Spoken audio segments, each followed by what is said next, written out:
حضرت عبداللہ ابن مبارک رحمۃ اللہ تعالیٰ علیہ فرماتے ہیں میں شروع میں ایک عورت پہ عاشق ہو گیا تھا. سمجھانے کے لیے بات کرتے عاشق ہو گیا تھا ایک عورت پہ.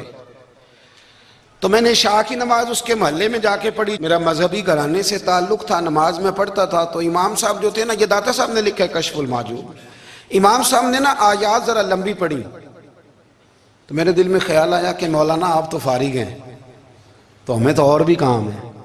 تو کہتے ہیں نماز سے فارغ ہو کے میں اس کے گھر کے چکر لگاتا تھا, ساری رات گھومتا رہتا تھا. وہ چند لمحوں کے لیے چھت پہ آتی تھی, دو ایک بات کرتی تھی, چلی جاتی تھی. حد یہ ہے کہ مجھے کبھی اس پہ غصہ بھی نہیں آیا, اور اس کا انتظار کر کے کبھی میں تھکا بھی. یہ داتا صاحب لکھ رہے ہیں. حضرت عبداللہ ابن مبارک فرماتے ہیں ایک رات میں گیا, اسی طرح میں نے نماز پڑھی, پھر میں اس کے گھر گیا. میں ساری رات, سردیوں کی ٹھنڈی رات, 11-12 گھنٹے اس کے گھر کا طواف کرتا رہا, معاذ اللہ چکر لگاتا رہا. آدھی رات کو سحری کے وقت وہ چھت پہ آئی 1 منٹ کے لیے, اور کہنے لگی گھر میں مہمان بہت زیادہ ہیں, آج بات نہیں ہو سکے گی. حضرت عبداللہ ابن مبارک فرماتے ہیں کہ میں جب واپس لوٹا تو نہ مجھے اس پہ غصہ تھا, نہ مجھے تھکاوٹ تھی, بلکہ میرے دل کے اندر اس کے لیے محبت بڑھ رہی تھی. میں کہہ رہا تھا کتنی اچھی ہے بیچاری, اتنے راش میں بھی اور اتنی مجبوری میں بھی 1 منٹ کے لیے چھت پہ آئی ہے, پھر بھی مجھے اس سے پیار بڑھ رہا تھا. کہتے ہیں جب میں تھوڑا آگے بڑھا تو فجر کی اذان ہو رہی تھی.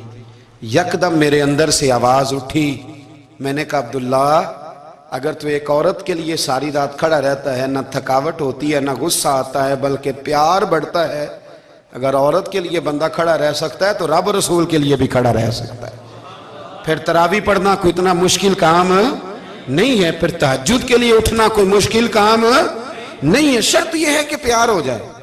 ایک عورت کے لیے اگر یہ سارا کچھ ہو سکتا ہے تو اللہ رسول کے لیے بھی ہو سکتے ہیں. فرماتے ہیں میں نے توبہ کر لی, اور پھر میرا حال یہ ہے کہ وہ توبہ کی اور پھر 60 سال گزر گئے, ساری رات مصلی پہ کھڑا رہتا ہوں, مجھے کبھی تھکاوٹ نہیں ہوئی.